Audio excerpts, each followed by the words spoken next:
Hello friends, welcome to TNPSC Tilakam 2026.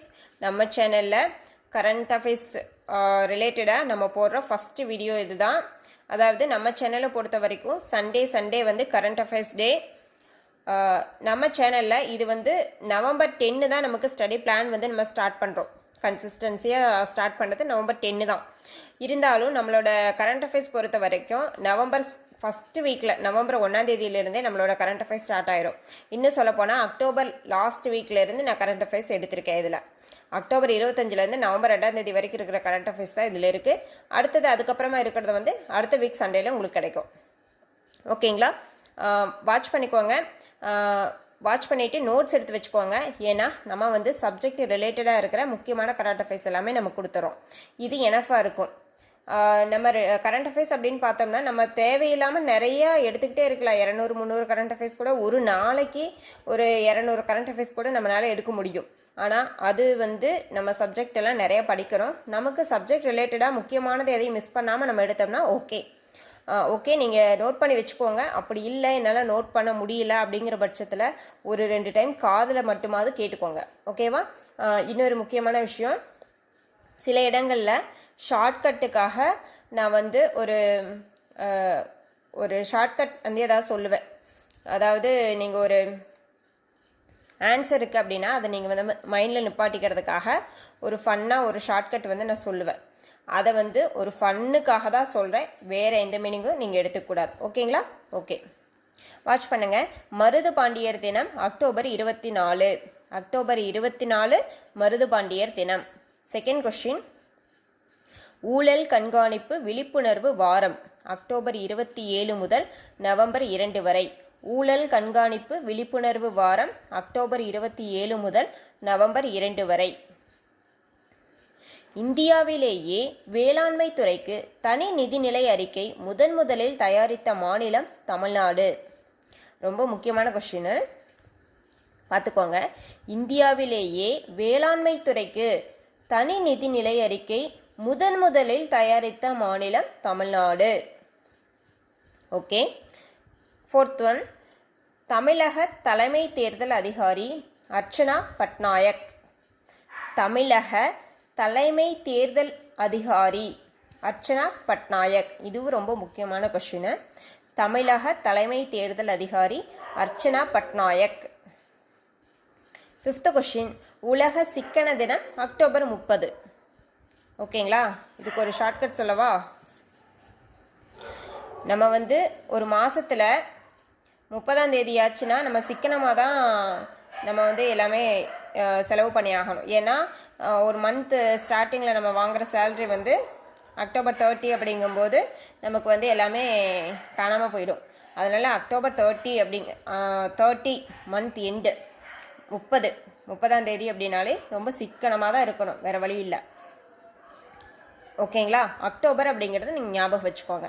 October 30 உலக சிக்கன தினம். ஓகேங்களா? அங்கே வந்துட்டு 30ஆம் தேதி வந்துட்டு எனக்கு சிக்கன் வேணும் மட்டன் வேணும்லாம் கேட்கக்கூடாது. அங்கேயே நம்ம ரொம்ப சிக்கனமாக இருக்கிறோம். அதுதான் அங்கே அப்படிங்கிறது. அதுதான் அக்டோபர் 30. ஓகேங்களா? ஓகே. நெக்ஸ்ட்டு 6th கொஸ்டின் வந்து, இந்திய தலைமை தேர்தல் ஆணையர் ஞானேஷ்குமார். இந்திய தலைமை தேர்தல் ஆணையர் ஞானேஷ்குமார். இது வந்து ரிப்பீட்டடாக நம்ம படிச்சுட்டே இருப்போம். சில கொஷின்ஸ் வந்து நமக்கு வீக்லி ரிப்பீட்டடாக வந்துக்கிட்டே இருக்கும். அது வந்து ரொம்ப முக்கியமான கொஷின். ஏன்னா நியூஸ் பேப்பரில் வந்து திரும்ப வந்துகிட்டே இருக்கும், நம்ம படித்து தான் ஆகணும். இந்திய தலைமை தேர்தல் ஆணையர் ஞானேஷ்குமார். 7th ஒன் வந்து 107 நாட்கள் புத்தகத்தை எழுதியவர் Kamala Harris. 8th one, Modi's mission என்ற தலைப்பிலான புத்தகத்தை எழுதியவர் பெர்ஜிஸ் தேசாய். மோடிஸ் மிஷன் என்ற தலைப்பிலான புத்தகத்தை எழுதியவர் பெர்ஜிஸ் தேசாய். 9th கொஸ்டின், எதிர்காலத்திற்கு தயாராகு என்ற திட்டத்துடன் தொடர்புடைய துறை கல்வித்துறை. கல்விதான் ரொம்ப முக்கியம். இந்த கொஸ்டின் நல்லா நோட் பண்ணிக்கோங்க. எதிர்காலத்திற்கு தயாராகு என்ற திட்டத்துடன் தொடர்புடைய துறை கல்வித்துறை.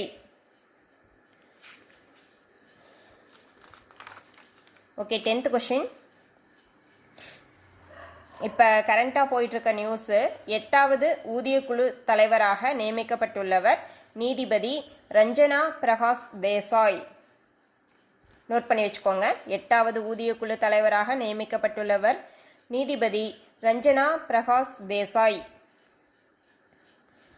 11th ஒன், இந்தியாவில் முதல் துணை பிரதமர் சர்தார் பட்டேல். இந்தியாவில் முதல் துணை பிரதமர் Sardar Patel. 12th question, note பண்ணுறதுக்கு டைம் எடுத்துச்சு அப்படின்னா கொஞ்சம் பாஸ் பண்ணி வச்சு நீங்கள் நோட் பண்ணிக்கோங்க. அப்படி இல்லைன்னா ஒன்ஸ் ஆர் ட்வைஸ் வந்து நீங்கள் காதில் கேட்டுக்கோங்க. கரண்ட் அஃபேர்ஸ் வந்து ஃபுல்லாக நோட் பண்ணி வச்சு தான் படிக்கணும் அப்படிங்கிறத விடவும் உங்களால் முடிஞ்சால் நோட் பண்ணி வச்சுக்கிட்டிங்கன்னா பெட்டர். ஏன்னா வந்து நான் வந்து முக்கியமானது மட்டும்தான் கொடுக்குறேன், அதனால் நோட் பண்ணி வச்சுக்கலாம். அப்படி இல்லைங்கிற பட்சத்தில் நீங்கள் வந்து ஆடியோவாக ஒரு 2-3 டைம் காதில் கேட்டுக்கிட்டிங்கன்னா ஓகே. 12th கொஷின், இந்தியாவில் 1951 முதல் 2004 வரை வாக்காளர் பட்டியல் சிறப்பு திருத்தப் பணி 8 முறை மேற்கொள்ளப்பட்டது. 13வது கொஷின், படேல் பிறந்த தின நினைவாக எந்த ஆண்டு முதல் தேசிய ஒற்றுமை தினம் கொண்டாடப்படுகிறது? 2014 முதல். படேல் பிறந்த தின நினைவாக எந்த ஆண்டு முதல் தேசிய ஒற்றுமை தினம் கொண்டாடப்படுகிறது? 2014 முதல். 14th கொஷின், கண்ணகி நகர் கார்த்திகா எந்த விளையாட்டுடன் தொடர்புடையவர்? கபடி விளையாட்டுடன் தொடர்புடையவர். இந்த கொஷின் வந்து ரொம்ப முக்கியமான கொஷின், நோட் பண்ணி வச்சுக்கோங்க. 15, மெசிசா புயல் தாக்கிய நாடு? ஜமைக்கா. ஓகே. 16வது கொஷின், ஆஸ்திரேலியாவில் ஒரு நாள் போட்டியில் 1000 ரன்கள் எடுத்த முதல் இந்திய வீரர் ரோஹித் சர்மா. நோட் பண்ணி வச்சுக்கோங்க. இது வந்து விளையாட்டுடன் தொடர்புடைய முக்கியமான கொஷின். ஆஸ்திரேலியாவில் ஒரு நாள் போட்டியில் 1000 ரன்கள் எடுத்த முதல் இந்திய வீரர் ரோஹித் சர்மா. அடுத்து 17th கொஷின் போலாமா? ஓகே. லோக்பால் அமைப்பின் தற்போதைய தலைவர் யாரு? ஏஎம் கான்வில்கர். லோக்பால் அமைப்பின் தற்போதைய தலைவர் ஏஎம் கான்வில்கர். லோக்பால் அமைப்பின் தற்போதைய தலைவர் ஏஎம் கான்வில்கர். அடுத்தது 18th கொஷின், ரொம்ப முக்கியமானது. நெல் பயிருக்கு மத்திய அரசு நிர்ணயித்துள்ள ஈரப்பதம் 17%.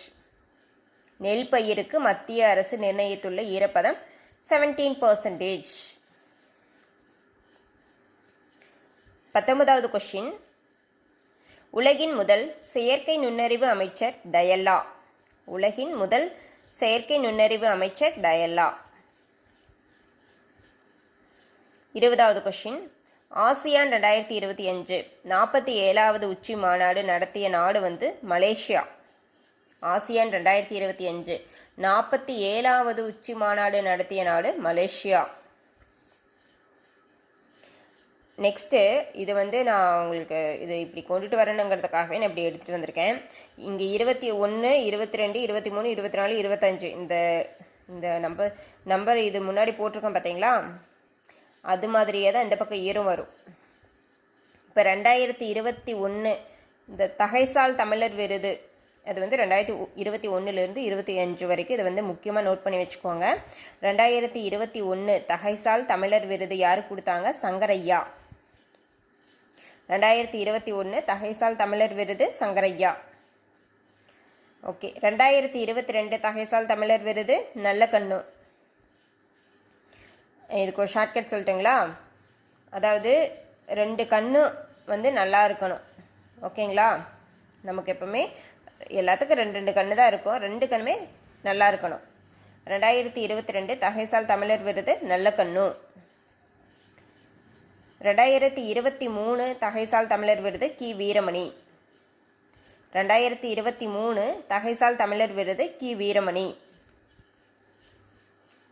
இப்போ எக்ஸாம்பிளுக்கு முப்படை அப்படிங்கிறதே வந்து ஒரு வீரம் தானே, அந்த மாதிரி 2023 இந்த 3க்கு ஷார்ட்கட்காக தான் சொல்கிறேன்.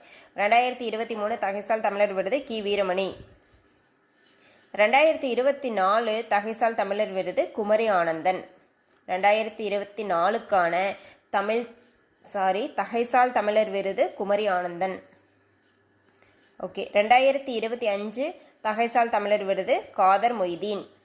இப்போ நான் எதிர்பார்க்குற கொஷின் எப்படி இருக்குன்னு பார்த்தீங்கன்னா, இப்போ வந்து இந்த இயர்ஸை வந்து ஒன் சைடு கொடுத்துட்டு தகைசால் தமிழர் விருதில் அந்த யார் வாங்கினாங்க அப்படிங்கிறது இன்னொரு சைடு கொடுத்துட்டு மேட்ச் பண்ணுற மாதிரி கொடுத்தா நீங்கள் மேட்ச் பண்ண முடியணும். ஓகேங்களா? 2021 சங்கரையா, 2022 நல்லக்கண்ணு, 2023 கி வீரமணி, 2024 குமரி ஆனந்தன், 2025 காதர் மொய்தீன். ஓகேங்களா? ஓகே, இதை நோட் பண்ணி வச்சுக்கோங்க. ஓகே, 2026வது கொஸ்டின் வந்து 2014 மாதங்கி ராமகிருஷ்ணனுக்கு அவ்வை விருது வழங்கப்பட்டது. அதாவது மாதங்கி ராமகிருஷ்ணன் அவர்களுக்கு அவ்வை விருது எப்போது வழங்கப்பட்டது? 2014 வழங்கப்பட்டது. இது ஒரு கொஸ்டின். மாதங்கி ராமகிருஷ்ணன் அவர்களுக்கு அவ்வை விருது எப்போது வழங்கப்பட்டது? 2014 வழங்கப்பட்டது. இதுதான் வந்து அக்டோபர் லாஸ்ட் வீக்லேருந்து நவம்பர் 2ஆம் தேதி வரைக்கும் இருக்கிற கரண்ட் அஃபேர்ஸ் அந்த சண்டேவோட முடிஞ்சுது. அடுத்த சண்டே வரைக்கும் வந்து அடுத்த வீடியோவில் கொடுப்போம். அதாவது இப்போ ஒரு 10 நிமிஷம் நீங்கள் வந்து இதுக்காக ஸ்பெண்ட் பண்ணுறீங்க அப்படின்னா, வாரத்தில் வாரம் ஒரு 10 நிமிஷம் வந்து இந்த வீடியோ கேட்குறீங்க. ஒன்ஸ் கேட்டு முடிச்சுட்டு உங்களுக்கு வந்து கொஞ்சம் டவுட்டாக இருந்துச்சுன்னா இன்னொரு டைம் கேட்குறீங்க. வாரத்தில் ஒரு 20 நிமிஷம் ஹவுஸ் ஒய்ஃபாக இருக்கீங்க, வேலை செஞ்சுட்ருக்கீங்க, ஒரு பாத்திரம் கழுவும் போது கூட இதெல்லாம் கேட்டுக்கலாம். அப்படி நீங்கள் கேட்டுட்டு வந்தீங்கன்னா கரண்ட் அஃபேர்ஸ் வந்து பிரச்சனை நம்மளுக்கு இல்லை. ஏன்னா நம்ம வந்து கரண்ட் அஃபேர்ஸ் வந்து இனிமேல்லாம் வந்து கண்டிப்பாக கரண்ட் அஃபேர்ஸ் படித்து தான் ஆகணும். ஓகேங்களா? கரண்ட் அஃபேர்ஸ் வந்து நீங்கள் படிச்சுட்டு ஒரு கொஷின் எடுத்து அட்டன் பண்ணி பாருங்கள்.